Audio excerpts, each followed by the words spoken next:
atsika fa ny fahasoavan'Andriamanitra miaraka amintsika.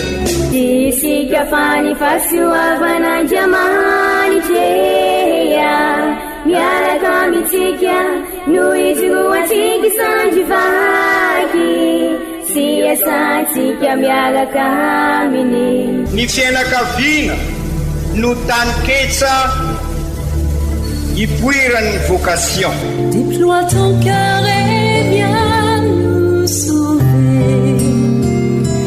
Délivre-nous de nous, délivre-nous de tout. Fa sisika tokoa fa ny fahasoavan'Andriamanitra miaraka amintsika. Sisika fa ny fahasoavan'Andriamanitra miaraka amintsika noho izy atsika sandrivaky sy asantsika miaraka aminy.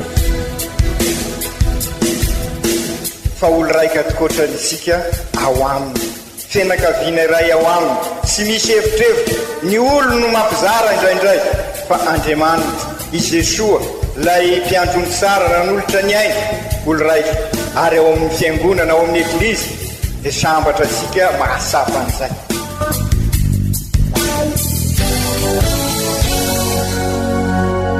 Olo araiky atsika atambatry ny fanahy masina Kamiray, olo araiky ao amin'ny Kristy. Fandaram-pampianarana iaranao amin'ny son excellence Monseigneur Benjamin Marc Caramarson eto amin'ny radio Fagnier.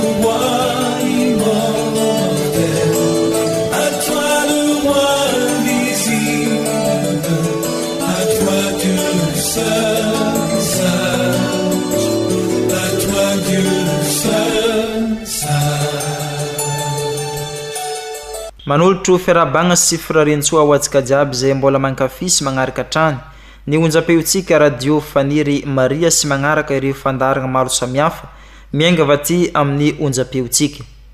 Mbola agnatin'ny vanim-potoanan'ny karemy, vanim-potoana lehibe izay anentanan'ny eglizy atsika bebe kokoa amin'ny fibebagna, amin'ny famakivakenan'ny tany hevitra mba ahafahantsika miaraka mandresy amin'ny Kristy. Amin'ity alahady fahaefatra amin'ny karemy taona haity dia omeny eglizy loahevitra atsika dia ny hoe ny finoana any Kristy no fahazavana vaovao. Ho indrindra antonokira fidirana nalaina tamin'ny boky izay ampaminany. Miravoravoa ary Jerusalema, mivoria ianareo rehetra manampitiavana azy, ianareo malahelo oka entan-kafaliana, miravoravoa fa ho dibon-kafaliana ny fonareo. Ny hafaliana avy amin'ny Kristy izay mandinika ny fiainantsika sy ny tenantsika manontolo no manentana antsika ihany koa hiaino sy handray ampitiavana ny tenin'Andriamanitra izay omeny eglizantsika amin'ity alahady fahaefatra amin'ny karemy ity sy ny fampianarana ray aman-drenitsika dia Monseigneur Archevêque Benjamin Marc Caramarson.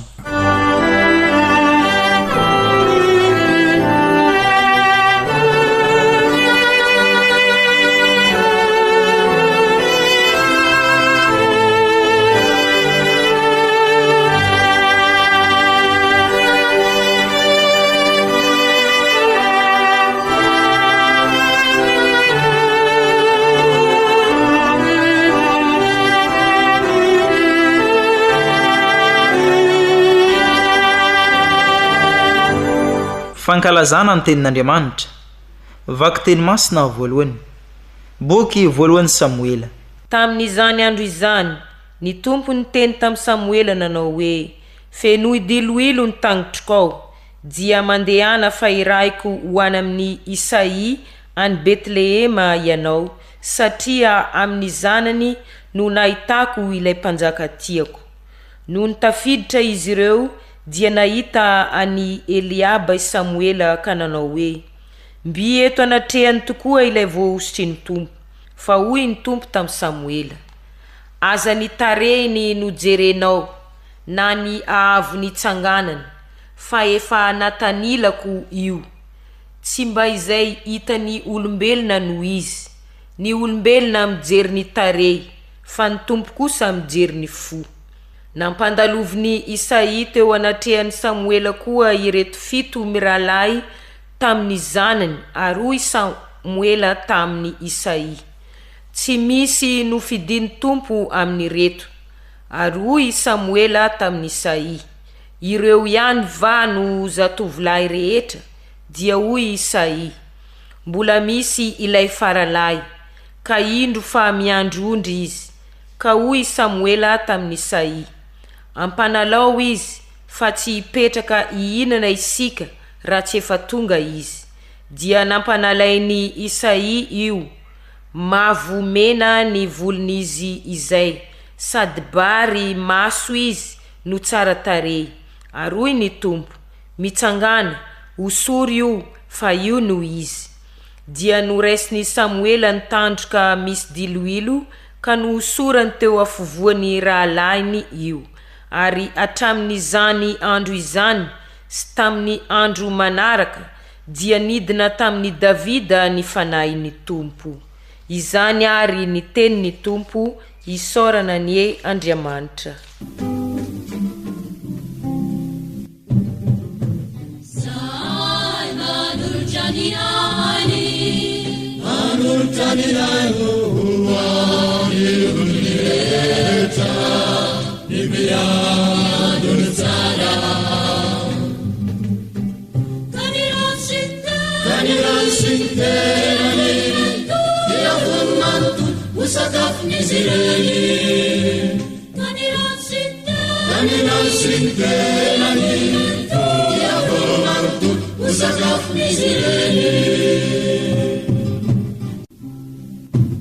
Isi tupu lupiari, sauko saudi fiarini, siba urninina, arivil matachai, nobelam sasachai, arivil matachai, nobelam sasachai.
Manulona, Sonsuna Sakafu, Arina Manusta,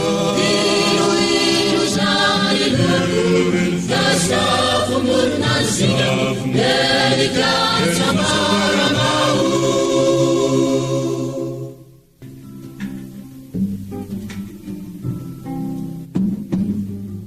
Sai Manul Janiani. Tanirano uani unireta Ibiano tsara Tanirasinte Usakaf nizireni Tanirasinte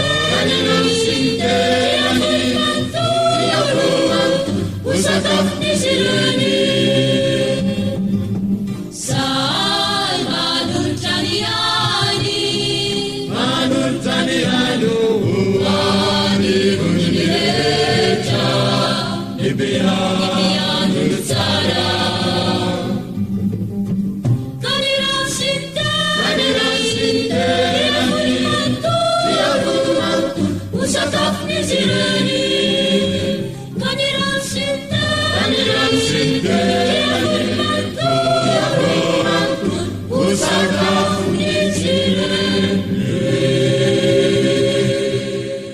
Vakteny masina faharoa. Taratasy ny masinda Paoly apôstôly ho an'ny kristianina tany Efezy. Ry kristianina havana, taloha ianareo no maizina fa ankehitriny efa mazava ao amin'ny tompo ka mandehana toy ny zanaky ny mazava, ary ny vokatry ny mazava dia ny soa, ny mety ary ny marina rehetra. Fantaro izay ankasitrahin'Andriamanitra. Aza mba mikambakambana amin'izay asan'ny maizina tsy mahavoka atsoa, fa vao maika ambarao azy ny haratsiany ireny, satria mahamenatra na dia ny hilaza fotsiny ny ataon'izy ireny antakonaza. Fa asehony mazava avokoa ny zavatra rehetra rehefa voambara ny haratsiany, ary na ino asehony dia tonga mazava koa. Izany no nanoratana hoe, mifoaza ianao zay matory ary mitsangana ho velona dia hanazavanao i Kristy. Izany ary ny tenin'ny Tompo, isaorana ny Andriamanitra.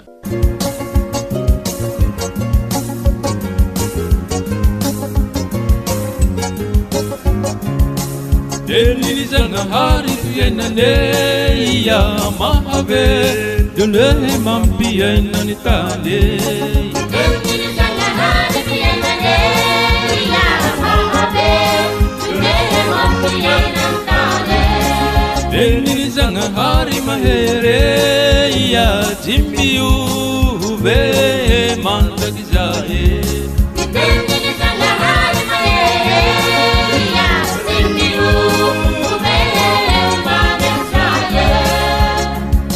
Omantsika mianakavany ny Tompo, ho tanteraka tokoa ny izany.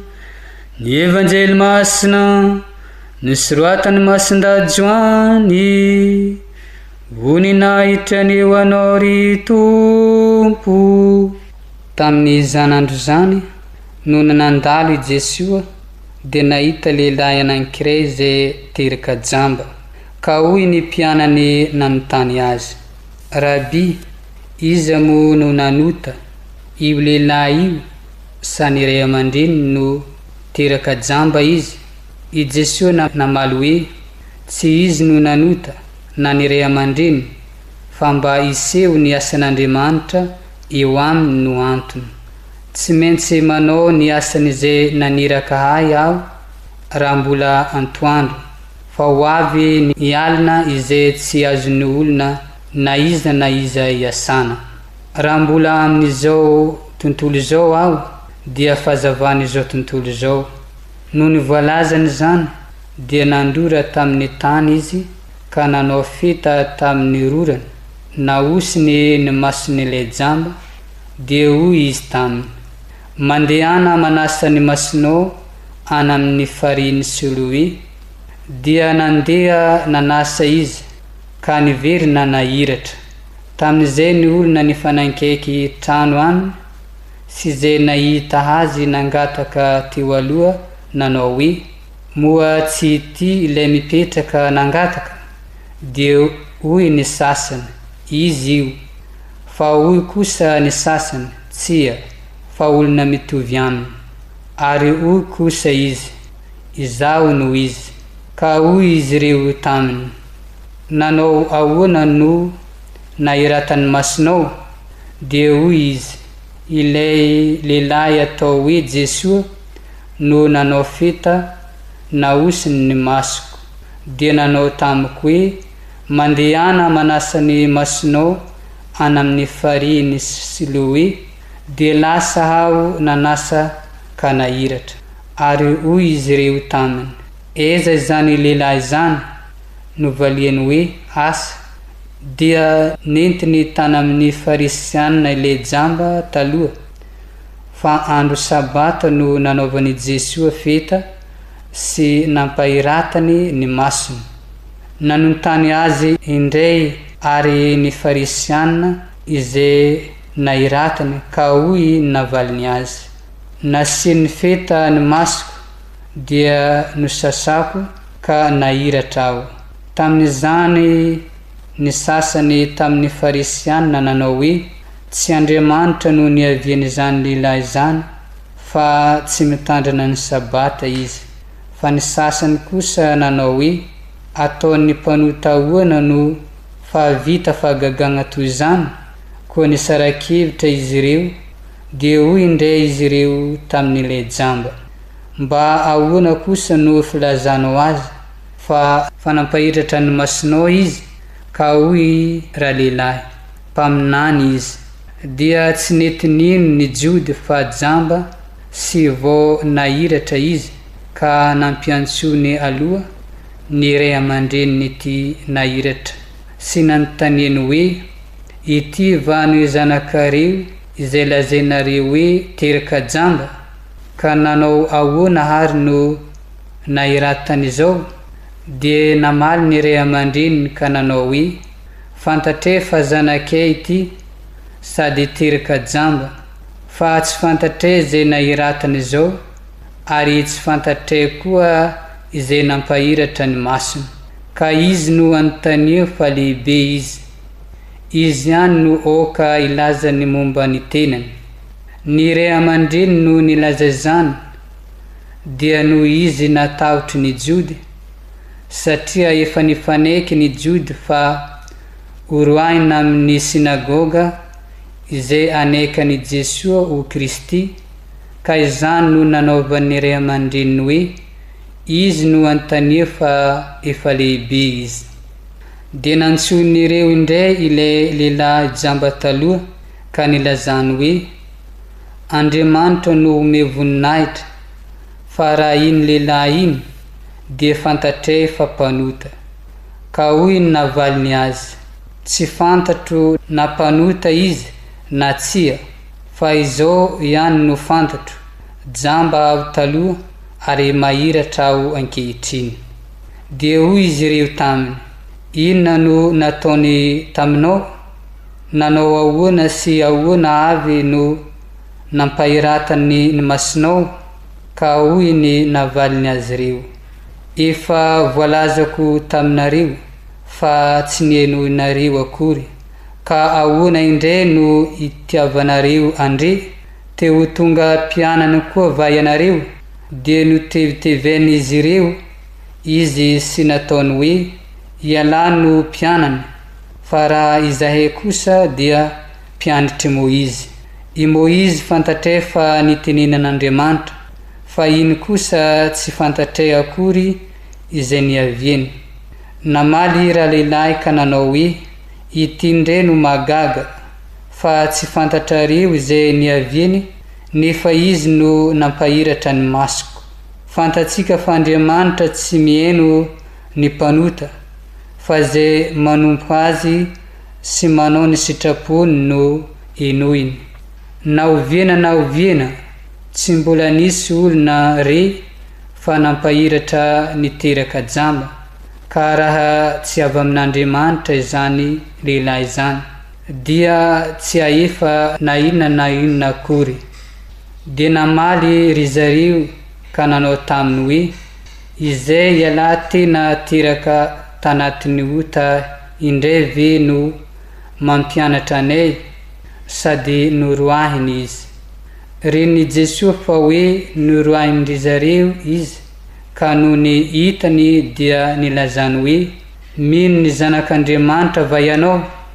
Namaly izy ka nanao hoe iza moa no izy tompoko, mba inoako azy? Dia hoy Jesosy taminy, efa hitanao izy ary izay mitena aminao izao no izy. Ka hoy izy, mino aho tompoko, sady niankoka nitsaoka azy izy. Dia hoy Jesosy, fanavana no natongavako amin'izao tontolo izao, mba ahiratra izay tsy mahiratra ary ho tonga jamba izay mahiratra. Reniny Farisianina sasany teo zany, ka hoy izy ireo taminy, ary zahay ve mba jamba koa? Dia hoy Jesosy taminy, raha jamba ianareo dia tsy nanankiloka, fa no ianareo ankehitriny manao hoe mahiratra izahay dia tsy afaka nilokareo. Zagnahary fiainane ia mahave Diondehe mampiaina ny tany Zagnahary fiainane ia mahave Diondehe mampiaina ny tany Deliny Zagnahary mahere ia jimbiove mandraky zahe Deliny Zagnahary mahere ia jimbiove mandraky zahe Izany ary ny teniny Tompo dirany ho anao ry Kristy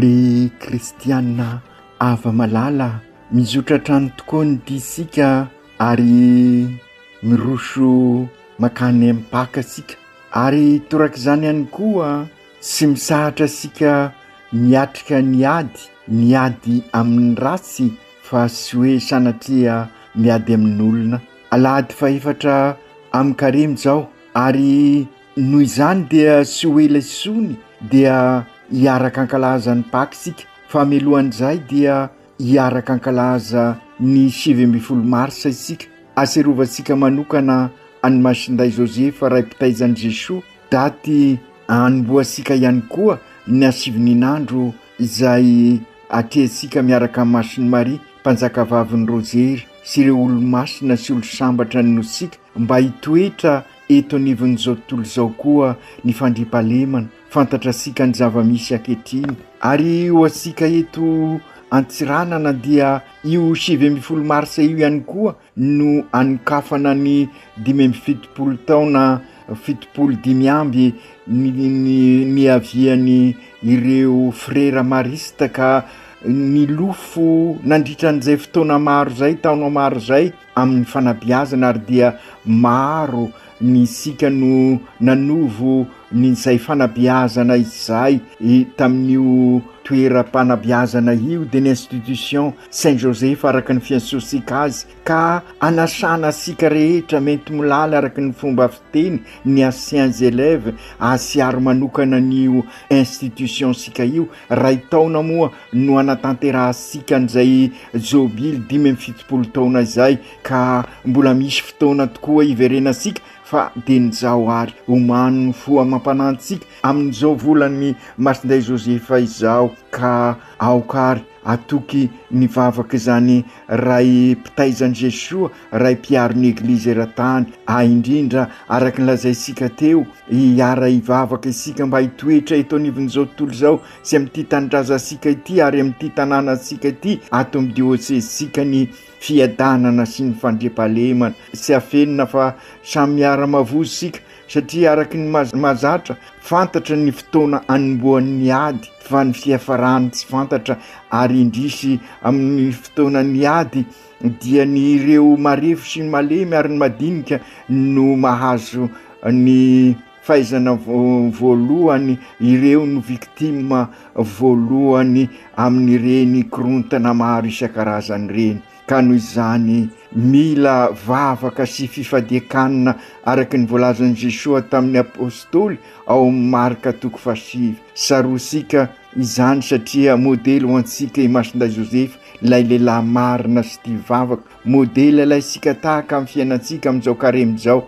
amin'izao ady atresika ny rasy sy amin'izao dia sika makany amin'ny Pâques izao izay tondratsika amin'ny fisanganako velona amin'ny fiainam-baovao sika sendrasendra eo anivon'ny ady sy ny dia amin'ny Pâques no miatrika izao ady sy korontana be izao sika mba mampianatra sika tokoa i Masinday Josepha azo lazaina fa tena manambara ny fiainasika tokoa izao zava-misy izao raha miara-maty amin'ny Kristy sika dia miara-mitsangana aminy raha miara-maty amin'ny Kristy amin'ny fahotana sy ny lasy rehetra dia hiara-sangana amin'ny Jesosy amin'ny fiainam-baovao modely ho ansika tokoa ary Masinday Josepha ka amin'izao lahady faefatra izao anentanany eglizy ny fomampanansika de oka sy okivy isika ho feno fanantenana ka atolony atsika tia lahady faefatra ity zay ansonako hoe alady ny hafaliana satria mampiditra asika mipaka na de mbola fanantenana ihany azy ary finoana no anyvoza asika an'izay fanantenana izay ihany koa no manentana sy mampatoky atsika andresy izao ady izao ary atonga atsika amin'ny toerana zay irisika atongavana dia ny fisanganako velona miaraka am' Jesoa. Ny vakiteny rehetra tokoa amin'izao lahady ny hafaliana izao dia manentana ansika sahady tokoa amin'ilay hafaliana miandry asika raha mandresy ny rasitsika ka to dia amin'ny tena fiainam-baovao ho zanak'Andriamanitra hiara-mitsangana amin'i Kristy. Izany no anentana ny eglizy asika amin'izao lahady faefatra zao. Efa akaiky tokoa ny Paka zay anampy asika iombona bebe kokoa amin'ny Kristy. Sy iza moa izany fa i Kristy aina ilay rano velona zay nolazaina tamin'ny alahady fahatelon'ny Karemy sady naserovasika any zay mampiditra asika amin'ny fetin'ny masonday Josefa mpitaiza zay. Alahady namankisika ny evanjely manambara ny fionan'i Jesoa tamin'ilay vehivavy Samaritana. Androany kosa dia ny tantaran'i Jesoa niona tamin'ilay jamba ka nahiratra no arosiny eglizy amintsika. Tahaka n'ilay jamba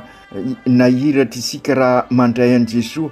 Izany dia manampy asika hazo onina fa izy Kristy tokoa no tena fahazavana manilo ny fiainansika. Ry kristiana ava malala, milaza miara-mahita isika fa jamba ny fahotana maro isan-karazantsika ary vokatry ny fahotana izao korontana izao. Noho ny fahotana mahajamba asika dia tsy hitasika fa manapotika ny tontolo iainana isika ary dia ny vokany no sapasika amin'izao fotoana izao. Noho ny fahazamban'ny fahotana dia sy hitasika fa olona mitovy endrika amintsika no miara-miaina amintsika kanefa dia mizary mifamono isika ary indrindra zamba ny fahotana asika ka sy mahafantatra fa ny loharano zao rehetra zao dia Andriamanitra ka misambiky mikipy isika ka sy mahita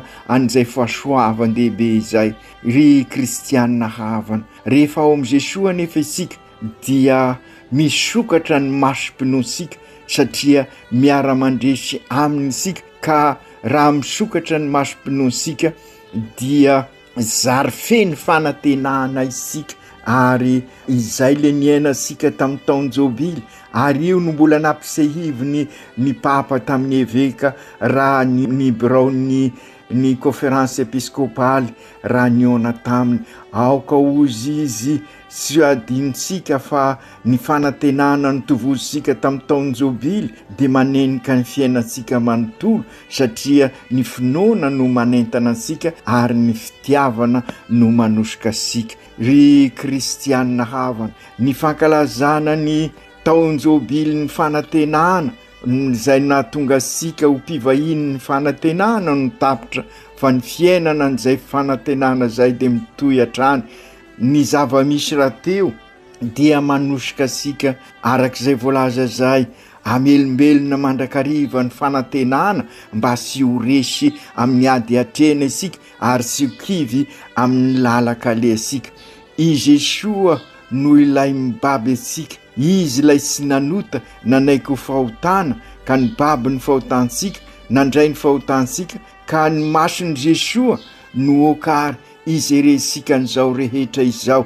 Ka raha mason'Andriamanitra no maso izeresika an'izao rehetra izao dia miova ny fiainansika ary miova ny ifandraisasika na amin'ny zavaboary na amintsika samitsika na amin'ireo mpiarabelona amintsika. Ao am' Jesoa zany isika ary ao am' Jesoa no ahafantarasika ny tena izy ka mitondra atsika ho feno hafaliana ary dia zay ny Paka ankalazay isika. Fandalovanao ansika izany no tiany ireo tenin'Andriamanitra ambara amintsika.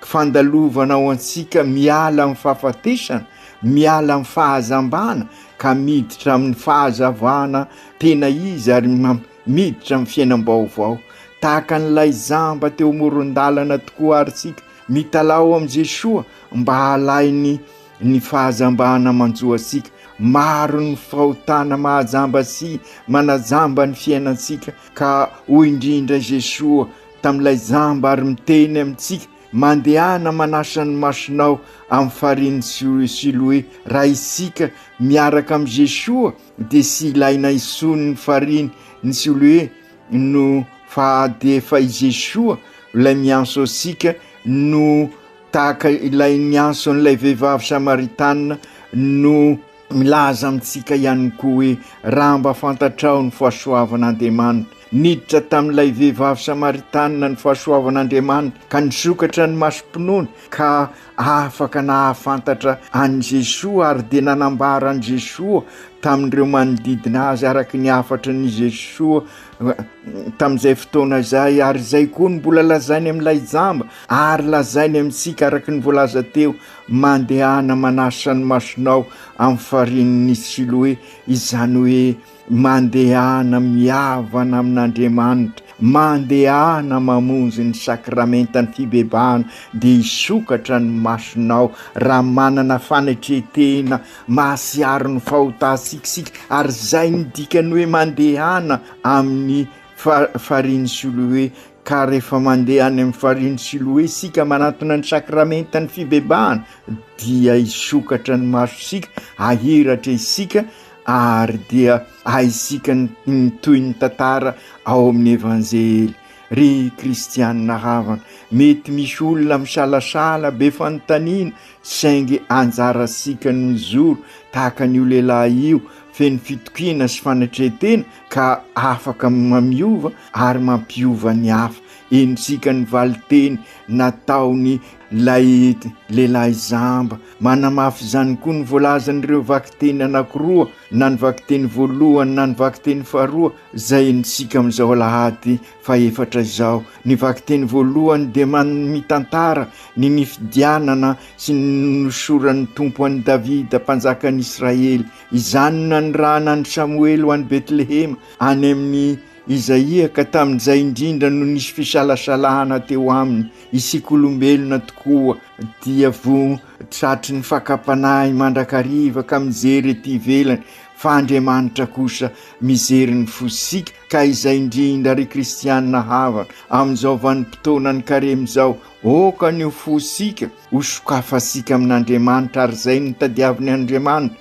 ka amin'izay atsangan'Andriamanitra ho zanany sika tahaka ny nananganany an'i Davida tahaka ny nanosorana an'i Davida izany no iainasika sahady rehefa hosorona menaka antsika amin'ny fotoana anaovana batemesika ary zay no mahatonga asika milaza fa ireo vakiteny amin'izao fiomanana akaiky de akaiky amin'ny batemy izao amin'ny sabosy masina izao de mampianatra sika ny tena dikan'ireny zavatra tanteraina famantarana zay miseho amintsika amin'ny batemy ny rano ny menaka sy ny sisa ny vakiteny faharoa kosa ry kristianina havana dia milaza indrindra ary ny vokatry ny batemy sy manazava ny tena dikan'ny batemy taloha isika tao anatin'ny aizana fa ankehitriny vita batemy dia ao anatin'ny fahazavana ary i Kristy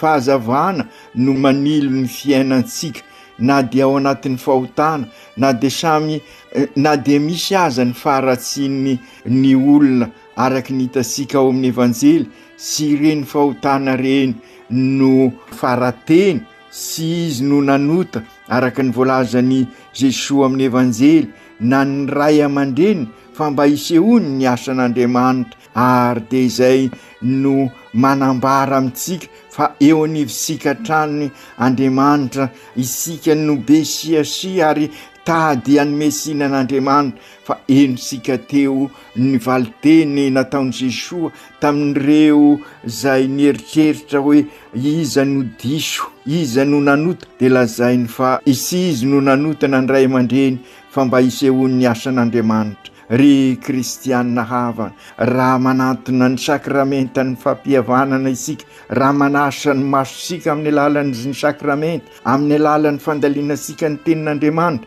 amin'ny alalan'ny asa fanasoavana sy fampisimbinana, ary amin'ny alalan'ny fandresasika tanana ny finoansika, ary izay indrindra no kendresika amin'izao synôda tanterahisika zao, de fantaro fa iova ny fiainasika manontolo, izany hoe araky ny voalaza ao amin'ny evanjely, sasao amin'ny alalan'ny finoana ny fiainasika, sy ny sakramenta no manasa ny masosika sy ny fiainansika, fa ny finoansika. Mandray an' Jesosy isika tahaka nyity lehilahy zamba ty, mandray azy amin'ny finoana, mitrotra miara amin'i Jesosy, mifanozo amin'i Jesosy, dia fantatra sika rehefa tena mifanozo marina, de tahaka n'ilay zamba isika, sitranin' Jesosy, miara-dalana amin'sika tokoa ary Jesosy, mpiara-belona amin'sika izy, ka raha manome azy, raha manome sady mahafoy isika, dia sy hoe ho sitrana ihany, fa hivelona miaraka aminy, izany hoe sy indray mandeha ihany isika no mitrotra amin'i Jesosy, fa isan'andro vaky, izany hoe raha manompo isika dia ahazo ny fahasoavan'Andriamanitra. Izany no anatanterahasika ny asom-pinoana, anatanterahasika n'izao synôdy izao, manome asina ny finoansika sika amin'ny maha-kristianina katolika isika, identité isika ho isika, mba hanomezan'ny finoana fanamasinana ansika eo amin'ny fiainasika. Izany no niseho tamin'ny Davida amin'ny vakiteny voalohany, izany no ambaran'ny mason-dahapoly tany Efezy amin'ny vakiteny faharoa, raha mandray an' Jesosy isika, raha manome an' Jesosy isika amin'ireo mpiarabelona amintsika, dia isangako velona miaraka amin'i Jesosy ihany koa. Taloha isika tao anatin'ny aizina, fa ankehitriny kosa dia ao anatin'ny fahazavahan'ny Kristy, ary zany ny tononkira redonisika matetika. Koa raha ny fahazavan'ny Kristy tokoa ary kristianina havana no manentana asika, dia manosika sika zay fahazavana zay anasoa, anavao, anao ny marina, ary velona ny tena fitiavana, ka amin'izay iombona amin'i Jesosy ny sangako velona tokoa isika.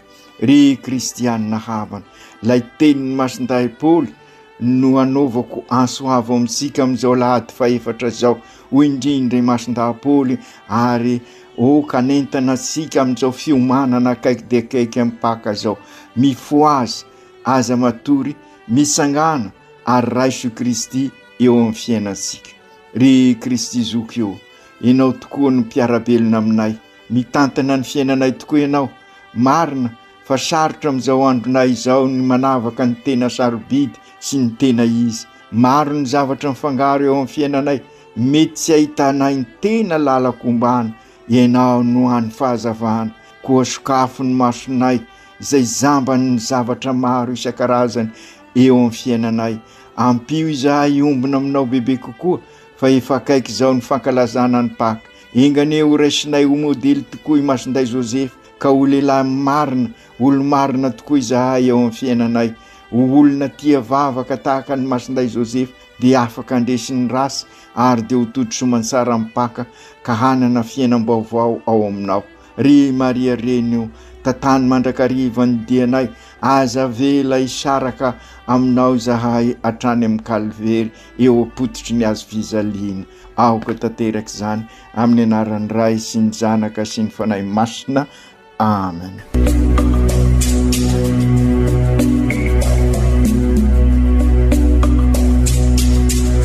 Tsy atsika fa ny fahasoavan'Andriamanitra miaraka amintsika. Isika fa ny fahasoavan'Andriamanitra miaraka amintsika, noho izy roantsika sandrivaky, sy asantsika miaraka aminy. Ny fianakaviana no tany ketsa ipoiran'ny vocation. Déploie ton cœur et viens nous sauver.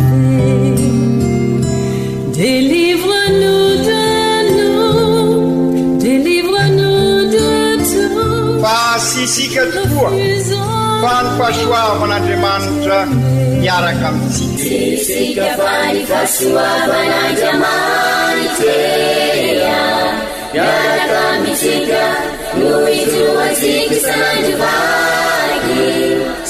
iasantsika miaraka aminy.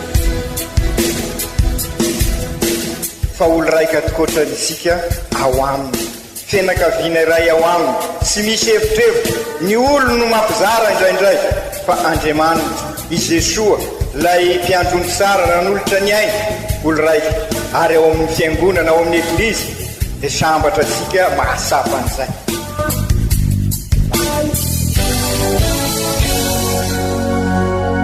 olo araiky atsika atambatry ny fanahy masina kamiray olo araiky ao amin'ny Kristy. Fandaram-pampianarana iaranao amin'ny son excellence Monseigneur Benjamin Marc Caramarson eto amin'ny radio Fania.